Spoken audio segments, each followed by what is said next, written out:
Saya akan siksa kalian satu demi satu sampai ada yang mengaku.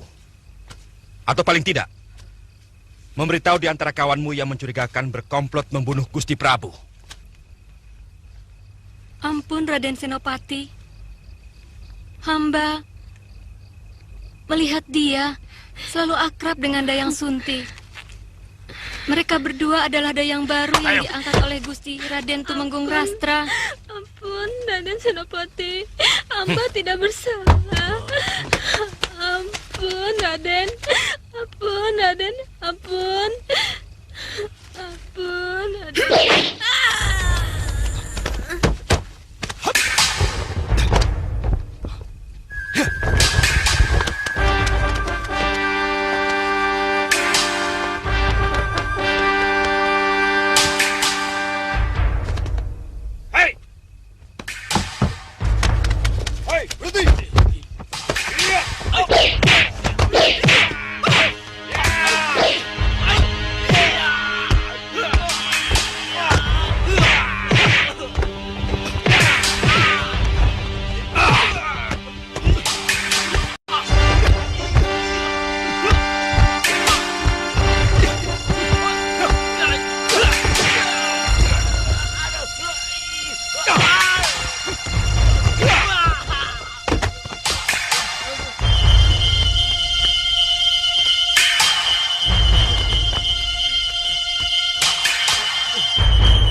Saya menduga semua korban tewas bunuh diri dengan racun yang sama yang akan diberikan kepada Gusti Prabu. Dayang yang terbunuh dengan cunrik itu pun menyimpan bubuk racun yang sama.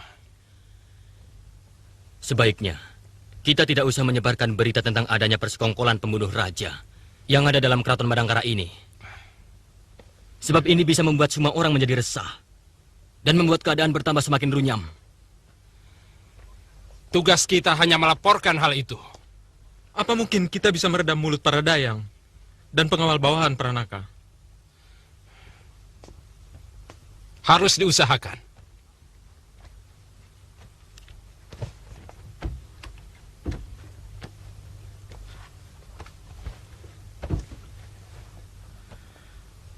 Hamba akan mengatasinya, Gusti Senopati. Mereka akan hamba tahan secara halus dalam salah satu asrama kesatriaan, tanpa mereka merasa ditahan. Lalu, mengenai para dayang itu, akan hamba sumpah untuk bungkam. Biasanya, wanita-wanita tua sangat takut kepada Dewata kalau berani melanggar sumpahnya, Gusti. Ya, itu bagus. Aku yakin itu mudah diatasi. Masalah yang lebih penting, dari mana kita mulai melakukan penyelidikan untuk membongkar komplotan ini? Kita harus tahu dulu latar belakang Tumenggung Rasta. Sebab, untuk sementara dia menjadi kunci dalam peristiwa ini.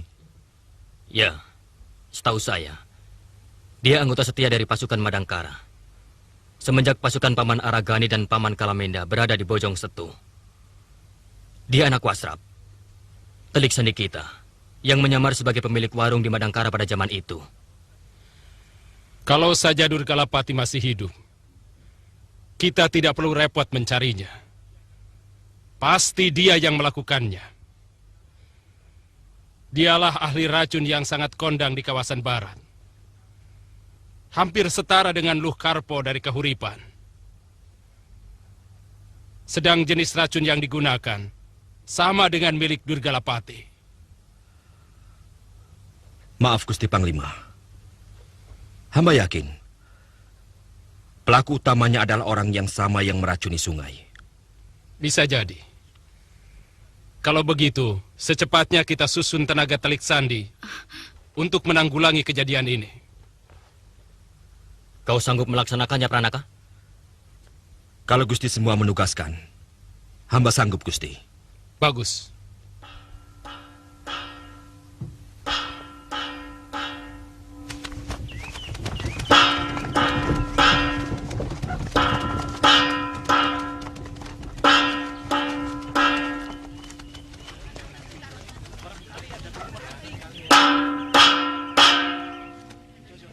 Mereka adalah pengkhianat-pengkhianat yang berusaha mau mengacau keraton. Kenapa dia jadi pengkhianat? Pengkhianat-pengkhianat yang patut mendapatkan kebinasaannya sendiri.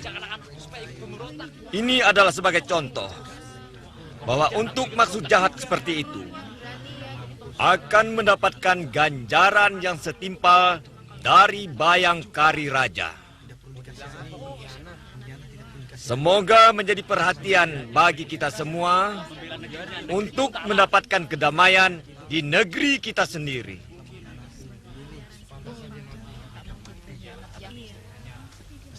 Penjara dulu.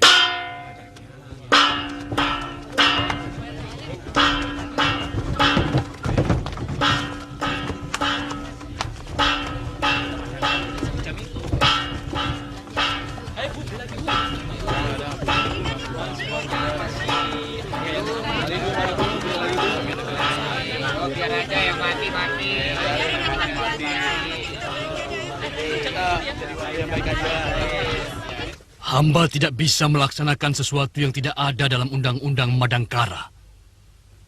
Tapi kalau Gusti ingin menutup sanggar tari itu, silakan. Itu wewenang Gusti. Karena hanya raja yang bisa berbuat tidak melalui undang-undang. Tapi tuduhan bahwa hamba ikut memiliki sanggar tari itu, terpaksa hamba tolak.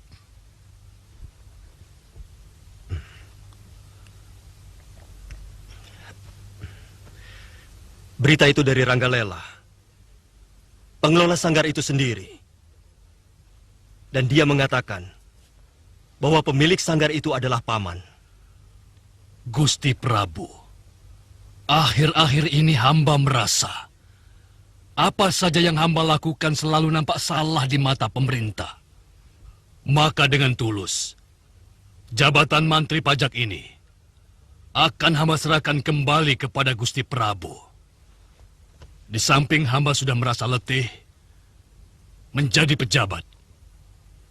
Hamba tahu bahwa usia hamba sudah tidak cocok lagi untuk bekerja sama dengan anak-anak muda yang masih sangat gagah dan jauh lebih pandai.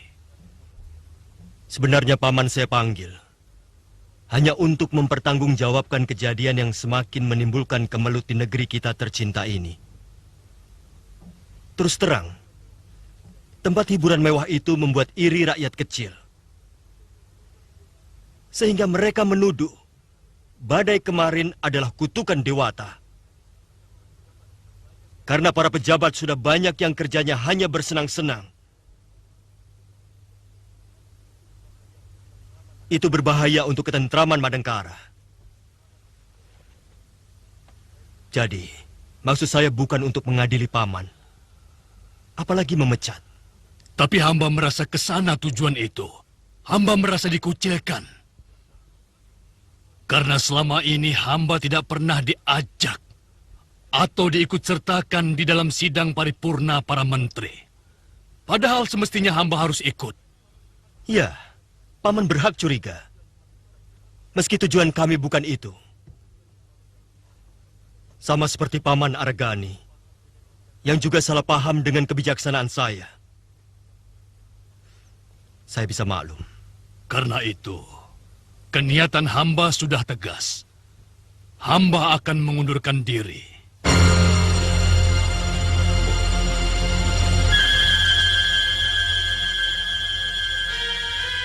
Juga Arya Wikalpa.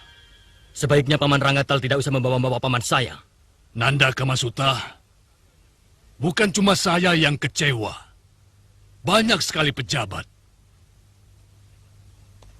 Pejabat tua yang ikut merasa terluka. Mereka merasa dikucilkan dari pemerintahan. Sementara mereka merasa mempunyai andil yang sangat besar sewaktu merebut negeri ini dari tangan penjajah Kuntala.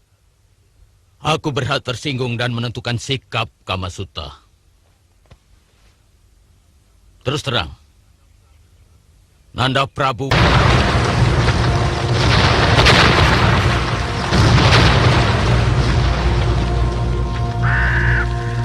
dalam urusan ini. Paman sudah kena hasutan yang tidak bertanggung jawab. Gusti Prabu sama sekali tidak bermaksud melupakan jasa orang-orang tua. Bahkan sebaliknya. Kenyataannya, kami semua ini dilupakan. Tidak, Paman. Buktinya, semua bekas pejuang tua, bahkan almarhum ayahanda, dan juga Paman, selalu mendapat tunjangan gaji, bukan? Kamasuta, kami ini bukanlah kerbau yang sudah merasa senang kalau diberikan rumput yang cukup. Kami ingin lebih dari sekedar makan. Paman membutuhkan sanjungan sebagai pahlawan? Atau kekuasaan? Kedua-duanya. Karena itu adalah hak kami. Dan sekarang, kedua-duanya sudah direnggut dari kami. Seolah-olah hanya kalianlah dari golongan muda yang paling hebat, yang paling berjasa. Paman salah paham. Semuanya itu tidak benar.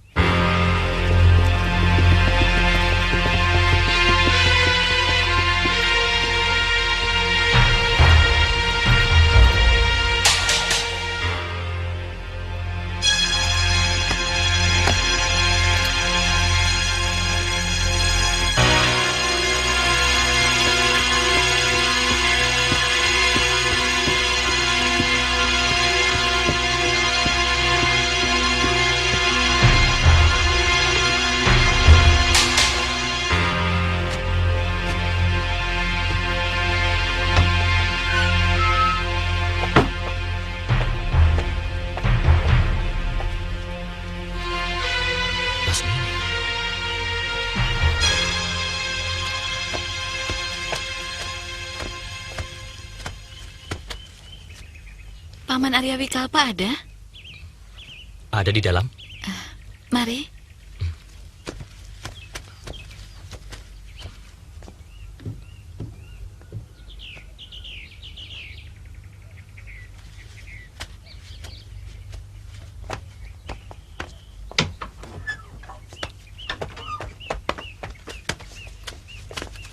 Semua tewas. Dan Rasta terpaksa harus dibunuh. Karena dayang yang kita susupkan tertangkap basah. Sayang, padahal kami cukup lama mempersiapkan Rasta. Dia memang keturunan Telik Sandi. Bapaknya pernah menjadi Telik Sandi Aragani. Waktu Madangkara masih dikuasai Pangeran Damar Kencana. Sekarang, pasti orang yang disusupkan sebagai abdi dalam dan penjaga keraton akan diselidiki. Saya yakin mereka tidak mempunyai daftar pegawai yang dibuat secara cermat. Tapi jelas, pekerjaan dengan menggunakan racun harus sudah kita lupakan. Karena dengan kejadian kemarin, Brahma pasti akan menggunakan tukang cicip makanan sebelum dia makan. Lalu, apa rencanamu yang berikutnya, Gede? Sementara kita harus tenang dulu. Kita tunggu laporan dari Rangin selanjutnya. Menurut dia, Ranggatal dan Arya Wikalpa sudah melepaskan jabatan mereka. Tapi Aragani masih ragu. Sedang putrinya yang bernama Lasmini berada di pihak Ranggatal. Kemungkinan Lesmana, kakaknya Lasmini, juga akan bergabung. Aku pernah dengar nama itu. Jelas, dulu dia pernah hampir dihukum mati oleh ayah Raden. Karena menjadi pembunuh gelap yang membantai para pemimpin Kuntala di Madangkara. Iya, iya. Tapi berhasil diselamatkan oleh Brahma dan Aragani. Artinya, kita akan mendapatkan keuntungan dari menghangatnya pertentangan bekas-bekas pejuang dengan orang-orang pemerintahan Madangkara. Lalu? Kita tunggu saja sampai saat waktu yang paling tepat tiba.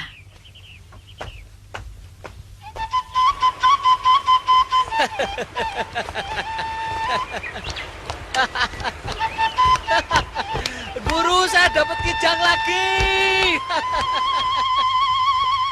Terima kasih, Guru. Hanya ada 2 orang yang ahli dalam soal racun di tanah Pasundan ini. Yang pertama adalah Durgalapati. Yang satunya, adik seperguruannya yang masih sepupu. Dia bernama Ki Busur.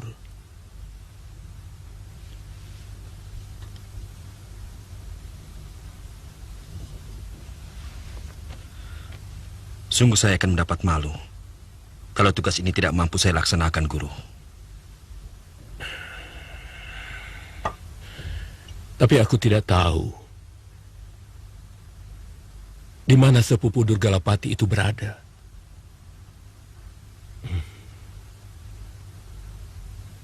Dulu, dia pernah membangun padepokan di Gunung Burangrang.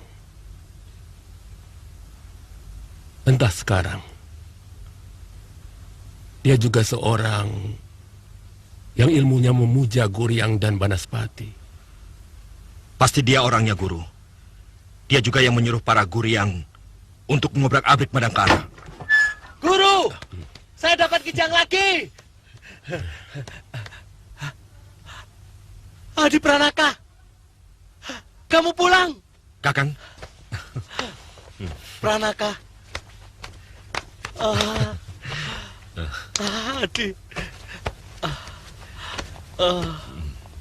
Adi, seperti biasa akan aku gendong. Jangan, Kakang.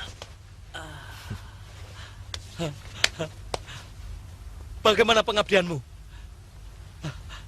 Kamu sudah naik pangkat? Sudah. Atas bantuan Kakang menangkap Guryang tempo hari. Wah, kalau begitu akan kutangkapkan lagi Guryang-Guryang yang lain. Aku tahu sarang mereka di Gunung Burangrang. Bukan begitu, Kakang Abilawa. Guryang yang Kakang tangkap tempo hari adalah Guryang yang berani mengacau Madangkara.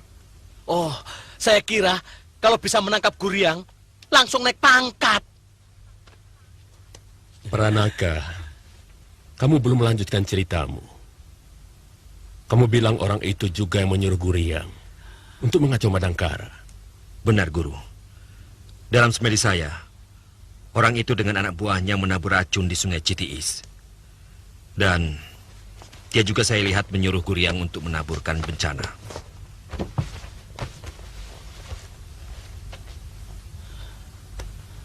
Orangnya kecil? Iya. Lebih pendek dari kamu? Iya. Sedikit lebih muda dari Guru. Matanya tajam dan agak licik. Pasti dia. Siapa dia, Guru? Saya siap menerima perintah. Apa? Nyamber saja kamu.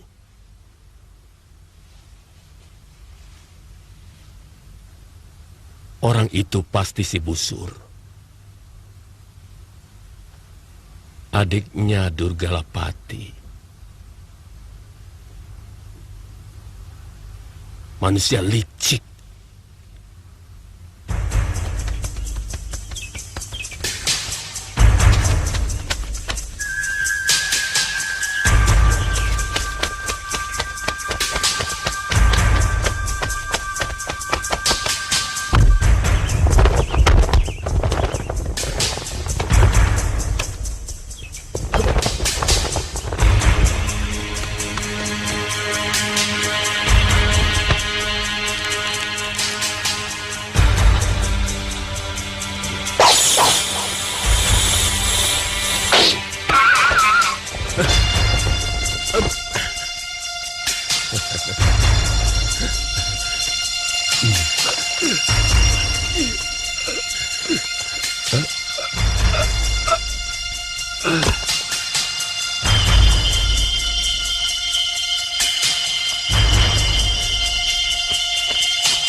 Saya kena fitnah.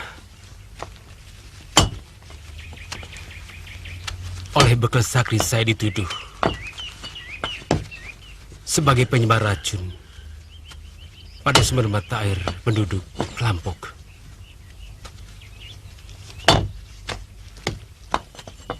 Sehingga orang-orang desa itu mengamuk, mengeroyok, dan melemparkan saya ke jurang.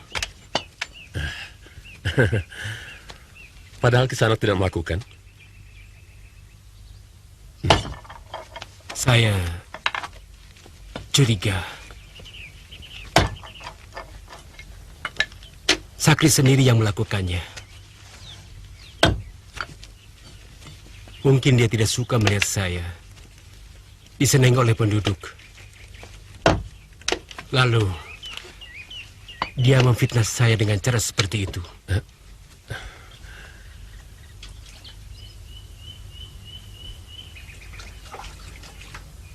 Rasanya saya kenal orang yang bernama Sakri itu. Dia pamung desa yang sakti. Tepat sekali. Hatinya dengki, busuk.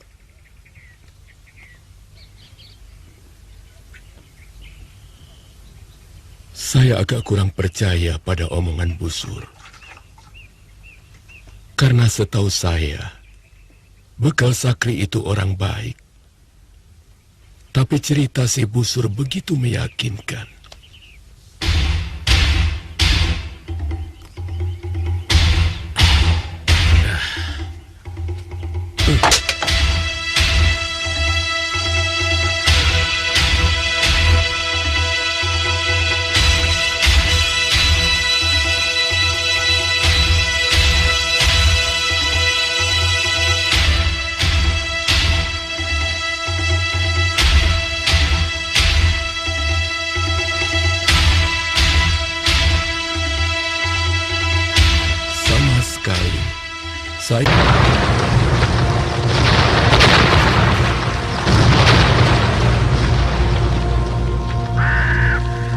Saya tidak menyangka bahwa Busur mempunyai maksud buruk kepada saya.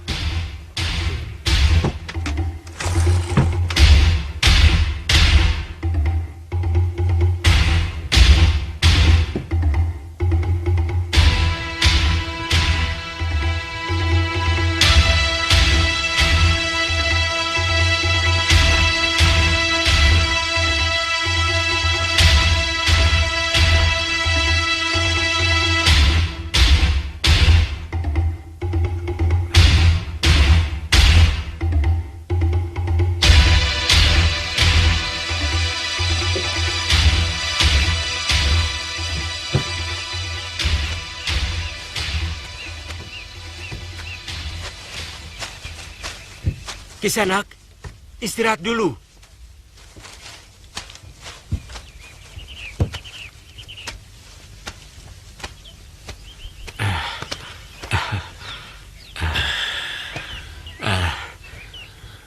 Saya tidak bisa membalas kebaikan Kisanak yang telah menyelamatkan saya. Kalau boleh, saya ingin mengabdi pada Kisanak sambil berguru. Saya ingin bisa mengobati orang lain seperti Kisanak. Saya ingin bisa menolong orang lain. Saya tidak memiliki ilmu apa-apa. Kebetulan saja, leluhur saya memang bisa mengobati orang. Kalau begitu, biarlah saya menjadi abdi di rumah ini. Kisanak, dunia ini sangat luas untuk kamu jajaki. Di sini kamu akan mandek. Hanya setitik kecil ilmu yang bisa kamu dapat. Saya akan selalu merasa berhutang budi kepada Kisanak.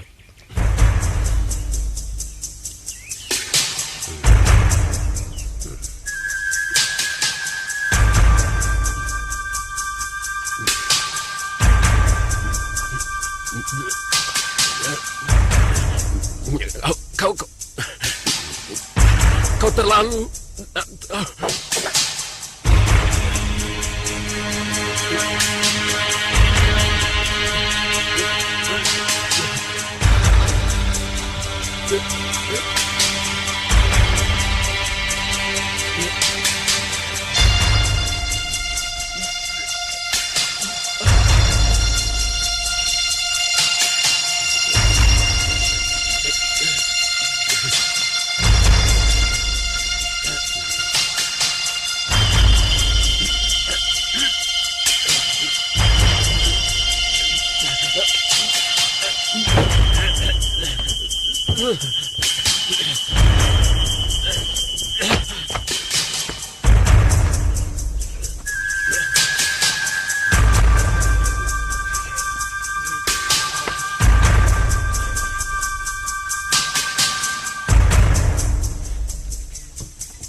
Rupanya, dia tertarik pada kitab babon ilmu pengobatan yang saya miliki secara turun-temurun dari leluhurku.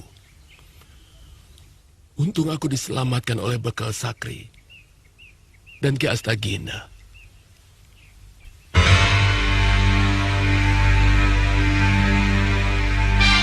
Siapa kalian?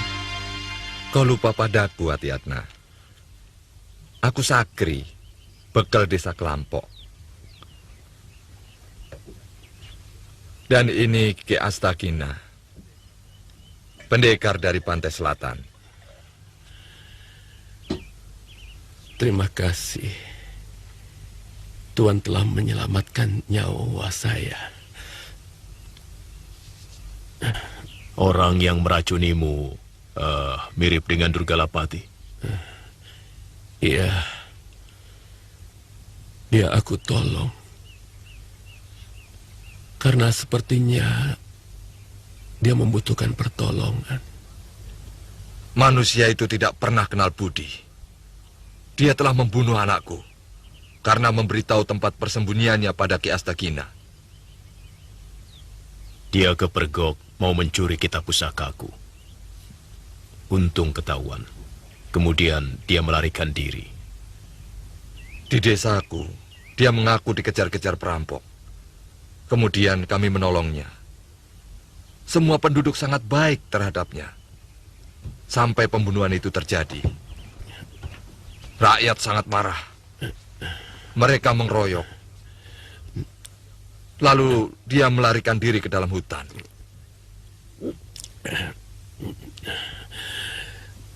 Terima kasih, Sakri. Aku dengar dia memperdalam ilmu racunnya di kaki Gunung Burangrang. Kita ke sana sekarang. Saya tangkapkan bajingan itu. Untuk Adi. Sabar dulu, Abilawa. Dari dulu kau tidak pernah bisa sabar. Kita harus tahu kenapa dia mengacau Madangkara. Pasti ada tujuannya. Pasti ada kawan-kawan dekat Durgalapati yang memperalatnya. Iya, Panglima Ringkin dan Narapati Kamasuta mencurigai sisa-sisa orang Kuntala, Guru. Dugaanku betul.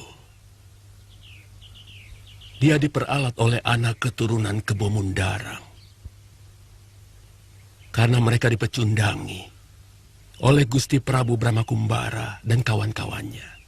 Jadi, di mana dia sekarang? Mungkin di Jampang Kolot. Karena hampir semua bekas tawanan Kuntala melarikan diri ke desa itu.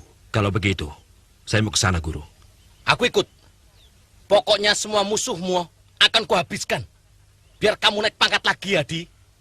Kakang, nanti Guru... Jangan khawatir. Aku sudah menyediakan kayu bakar untuk beberapa hari. Guru, saya mohon izin sekali ini saja ikut Adi Pranaka. Kalau sudah selesai, pasti saya pulang. Baik. Kamu sudah berjanji tadi. Pulang.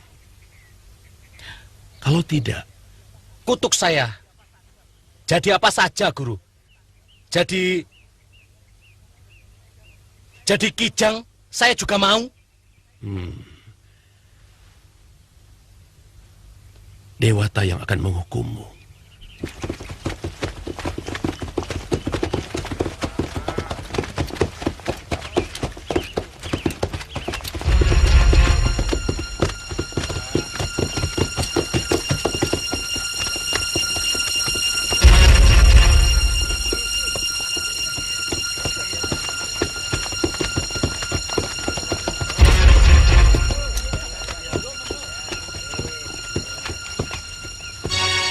kenal perempuan itu? Kalau kenal tidak, tapi Kakang tahu. Dia adik Gusti Prabu. Ayo pasang semua talon kalian, cepat. Kena. Bayar. Bayar. Menang lagi rupanya.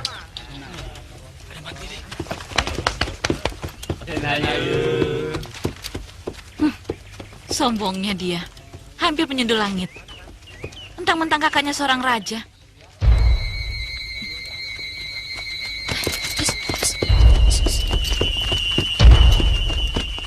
Ngomong apa kamu? Kok berasa? Saya sedang bicara sama kakak saya. Jangan bersilat lidah. Kakang Prabu tidak mengizinkan kamu tinggal lagi di Madangkara. Saya tidak berurusan dengan kakak kamu. Saya tinggal bersama ayah saya sendiri. Dan beliau seorang patih di kerajaan ini. Siapapun akan diusir dari Madangkara kalau dia memusuhi raja. Kebetulan, saya tidak memusuhi raja. Bahkan sejak lama saya sangat mencintainya. Sejak dia menjadi kakak Lasmini. seperguruan saya. Diam, perempuan bina. Diam!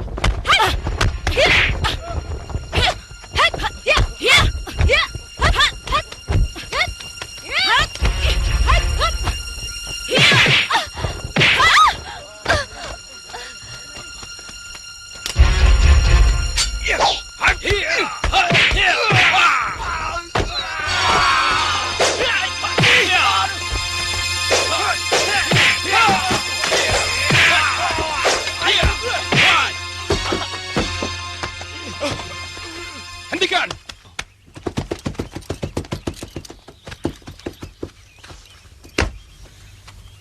Ada apa, Nyai Dewi? Saya tidak suka perempuan itu berkeliaran lagi di Madangkara, Kakang. Dia sudah sering menyusahkan Kakang Prabu. Saya tidak suka adik saya diperlakukan dengan tidak adil, Ringkin. Siapa kamu?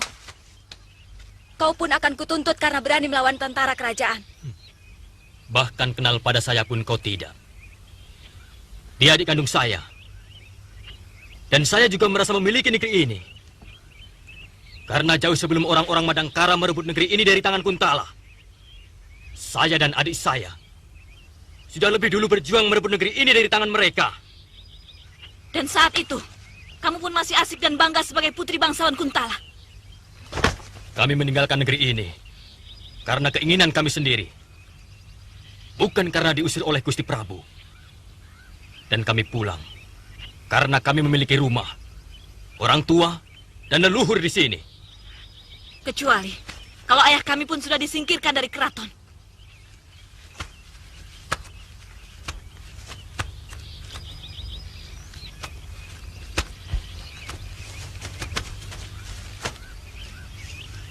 Jangan bawa-bawa persoalan itu, Lasmini. Gusti Prabu dan Paman Patih sudah membicarakan masalah itu. Dan sudah tidak ada persoalan apapun. Tidak usah menutup-nutupi. Kami tahu perlakuan apa yang diterima ayah kami. Dan kami tahu ada pengucilan terselubung kepada ayah kami. Sebagaimana kalian lakukan terhadap Paman Wikalpa dan Ranggatal. Kalian salah paham. Paman Ranggatal mempunyai persoalan sendiri. Karena telah menyalahgunakan kedudukan. Dan kami tahu bahwa Paman Ranggatal berusaha menghasut semua sesepuh Madangkara untuk menyudutkan kami, para menteri muda, dan juga kebijaksanaan Gusti Prabu. Kau boleh bicara apa saja, Ringkin. Tapi kenyataannya adalah perlakuan seperti ini yang selalu saya terima. Terutama dari dia. Mustahil dia tidak tahu siapa saya. Kalau ada masalah antara saya dengan Prabu Madangkara, itu adalah persoalan pribadi. Karena cinta adalah hak pribadi setiap orang. Maka saya pun berhak mencintai kakaknya. Tapi mengusir saya dari negeri ini benar-benar sangat menghina perasaan saya. Menghina jasa saya di masa lalu. Lasmini, semua orang tahu siapa Lasmini, jasa-jasamu. Tapi juga tidak boleh mentang-mentang berjasa, kemudian berbuat seenaknya, menentang hukum, lalu mengacau negerinya sendiri. Jadi kau juga menuduhku sebagai pengacau, Ringkin?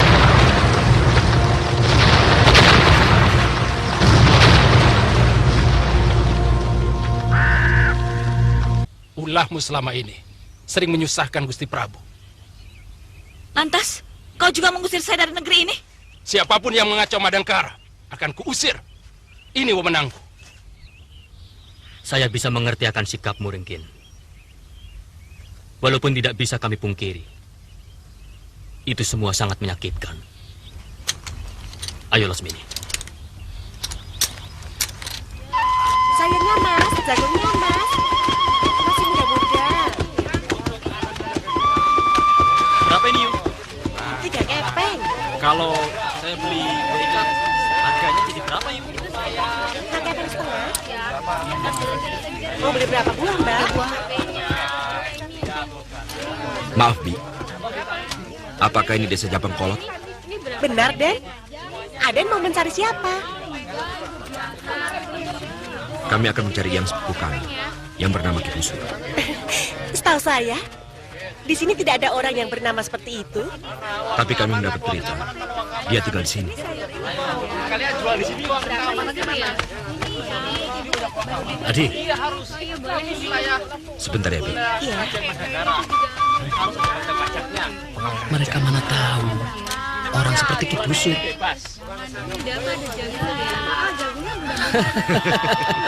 Kita cari saja. Iya. Ayo, ayo.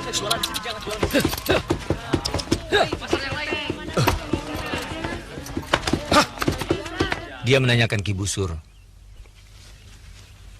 Salah seorang dari mereka, prajurit Madangkara. Kurang ajar. Mereka pasti sudah tahu semua perbuatanku. Apa yang Aki mau lakukan?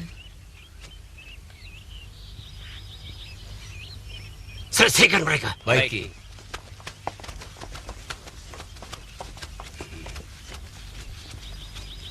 Ayo semuanya cepat.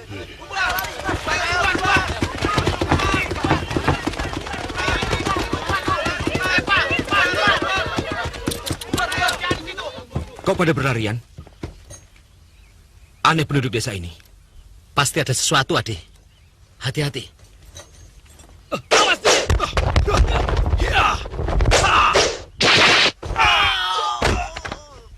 Kurang ajar. Murid-muridku dipermainkan dengan gampang. Aku harus turun tangan. Lebih baik jangan, Ki. Mereka semakin curiga bahwa kita memang mengadakan persiapan pemberontakan di desa ini. Kenapa jadi pengecut seperti ini, Karti? Tunggu. Kenapa, Karti? Mereka tidak akan langsung melaporkan apapun. Kalau berhasil kita bunuh, kerahkan semua anak buahmu. Tidak, Ki. Seluruh penduduk desa ini adalah anak buahku. Pejuang bangsa Kuntala merdeka. Tapi mereka tidak akan bertindak sebelum matang waktunya. Ah, persetan dengan rencanamu.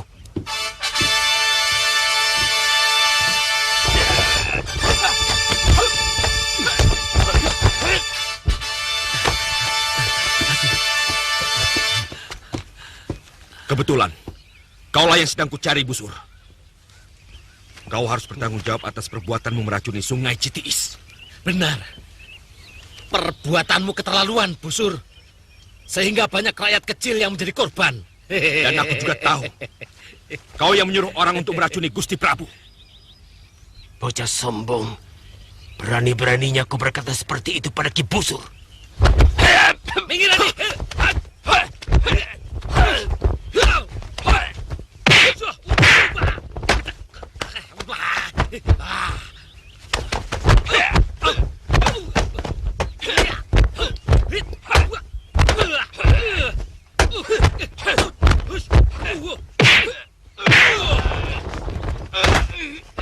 Kita harus membantu Ki Busur, Karti.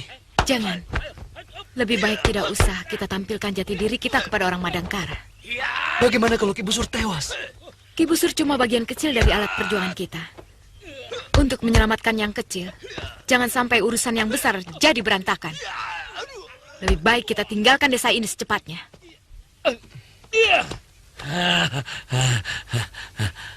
Bajingan seperti itu pantasnya dibunuh saja, Adi. Jangan, Kakang. Kalau dia mati, apa yang mau saya jadikan bukti pada Gusti Prabu?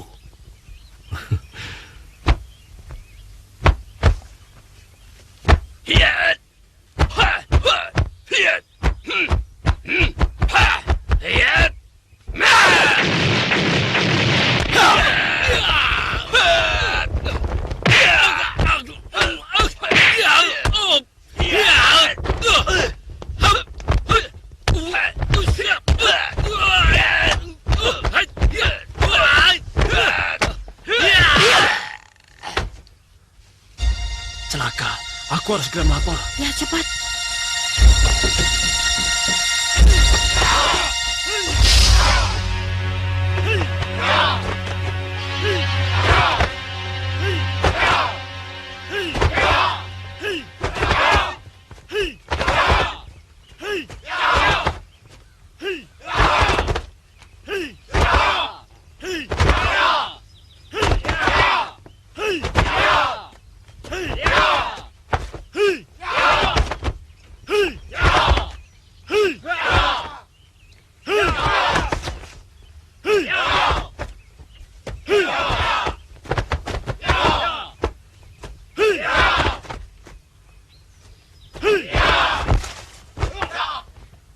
Jampang Kolot sudah tidak mungkin lagi kita pertahankan sebagai daerah persembunyian kita.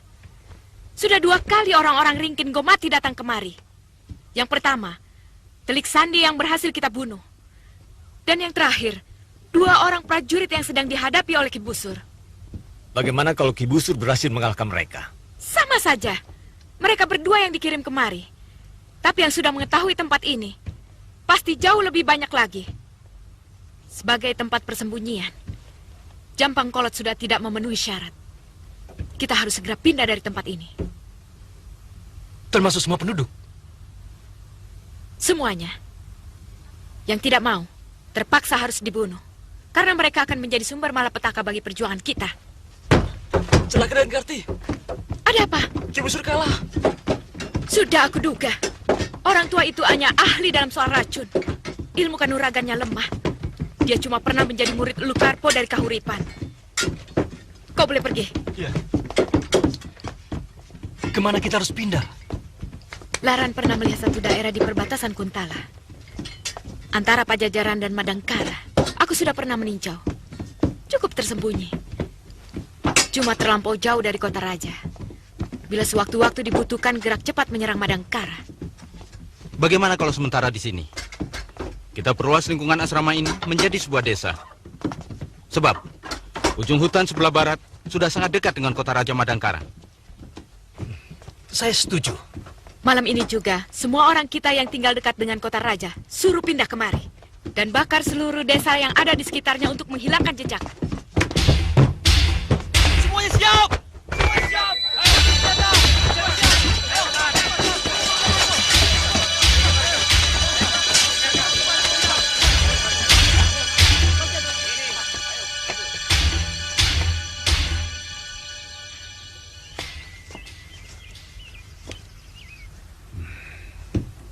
Saya benar-benar merasa terhina oleh adik Gusti Prabu.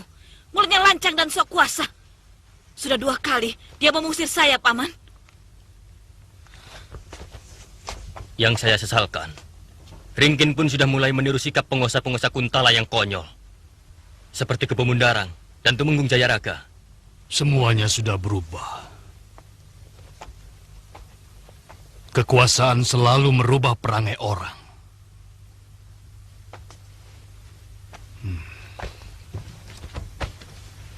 Oleh karena itu, sekarang kita harus menentukan sikap.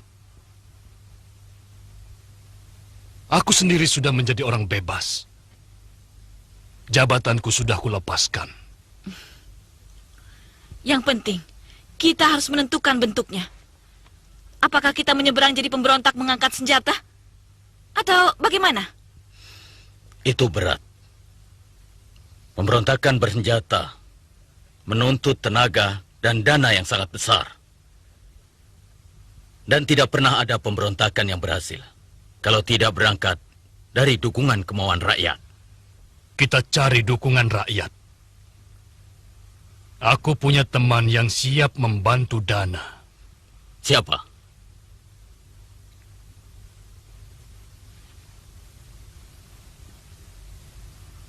Jawad dan Ranggalela. Maafkan hamba Ayahanda. Senop Indra Kumala dan Narapati Kamasuta sudah mencurigai bahwa Jawad dan Ranggalela adalah orang Kuntala.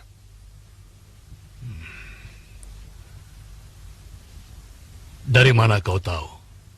Hamba mendengar sendiri dari Gusti Narapati waktu mengadakan rapat para Panewu. Mereka sedang menunggu waktu. Kalau ada gerakan yang mencurigakan dari kedua orang itu, akan diringkus. Apa urusannya? Kuntala atau Madangkara?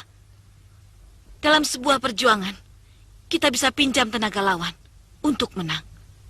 Sesudah itu, kita habiskan mereka. Tidak. Untuk kerjasama dengan orang-orang Kuntala, aku tidak setuju. Mereka lebih licik dari serigala. Aku tidak setuju. Berarti kita cukup diam, menyaksikan kepongahan para petinggi yang seolah merasa hanya mereka yang paling berjasa bagi negara dan bangsa. Begitu. Sementara cara lain memang belum terlihat.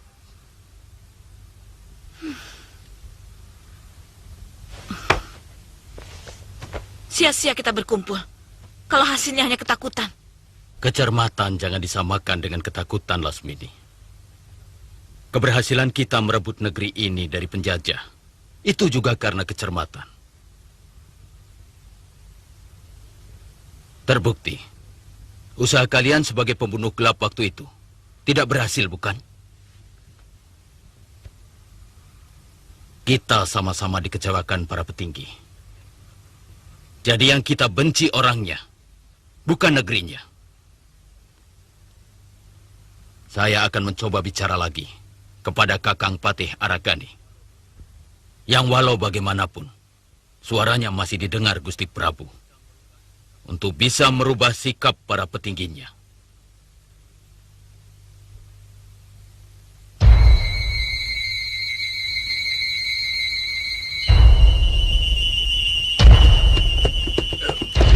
Kakang. Ada apa, Adi? Begini, Kakang. Kakang sayang sama Adi? Tidak perlu ditanyakan. Aku bersedia mati untuk kamu. Kakang ingin Adi lebih cepat naik pangkat? Oh, tentu. Apa perlu aku nangkap Guryang lagi? Gusti Prabu tidak akan menaikkan pangkatku kalau melihat orang botak itu yang nangkap Kakang. Aku tidak akan ngomong apa-apa. Percayalah, Adi. Aku kan kakakmu. Kalau dia yang ngomong, bagaimana? Jadi... Maaf, Kakang. Bukannya Adi tidak mau diikuti Kakang. Semuanya ini demi kemajuan Adi, yang juga akan menyangkut nama baik Kakang.